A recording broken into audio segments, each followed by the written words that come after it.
ಅಲ್ಲ ಸರ್, ಈಗ ಬೆಳಗ್ಗೆ ಆಯ್ತು ಅದನ್ನ ಮುಚ್ಚೆ ಹಾಕ್ಬಿಟ್ಟು ಮತ್ತೆ ಈ ತರ ಇದಾಯ್ತು. ಅದೇ ಕ್ಷೇತ್ರದಲ್ಲಿ ಒಂದೇ ಕ್ಷೇತ್ರದಲ್ಲಿ ಎರಡನೇ ಸರಿ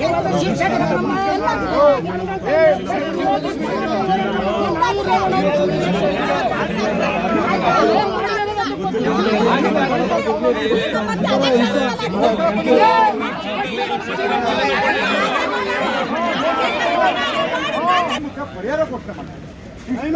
ಕೈ ಮಾಡಿ ಮಹೇಶ್ ಅಣ್ಣವರ ನೀವಿದ್ರೆ ಮಾತಾಡಿ ಸರ್ಕಾರದ ಜೊತೆ ನಮಗೆ ನ್ಯಾಯ ಕೊಡ್ತೀವಿ.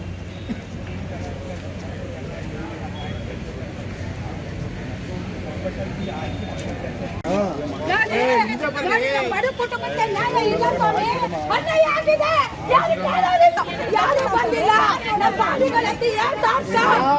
ಯಾರು ಬರ್ತಾರೆ? ನಮ್ಮ ಬೂದಿ ತುಳಿಸಿದ್ರು. ಯಾರು ಬಂದಿಲ್ಲ?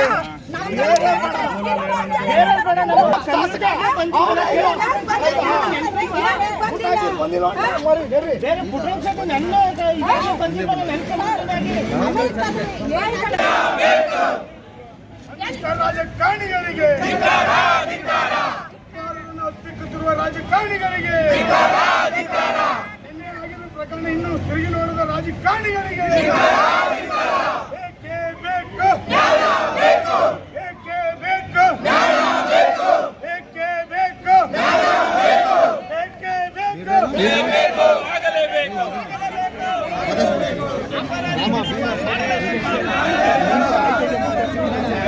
ಬರಬೇಕು. ಅವ್ರ ಮಗನಾದಂತಹ ಸುನಿಲ್ ಬೋಸ್ ಅವ್ರು ಬರಬೇಕು. ಅವರು ಬಂದು ಆ ಕುಟುಂಬಕ್ಕೆ ಪರಿಹಾರವನ್ನು ಘೋಷಣೆ ಮಾಡಬೇಕು.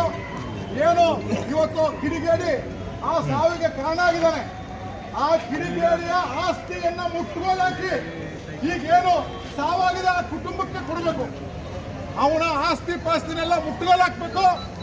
ಆ ಕುಟುಂಬಕ್ಕೆ ನ್ಯಾಯ ಕೊಡಬೇಕು. ಆ ನ್ಯಾಯ ಸಿಕ್ಕವರೆಗೆ ಇಲ್ಲಿಂದ ನಾವು ಯಾರು ಕದಲಬಾರ್ದು, ತಾಳ್ಮೆ ಕಳ್ಕೋಬಾರ್ದು. ನ್ಯಾಯಾಂಗವನ್ನ, ಪೊಲೀಸ್ ಇಲಾಖೆಯನ್ನ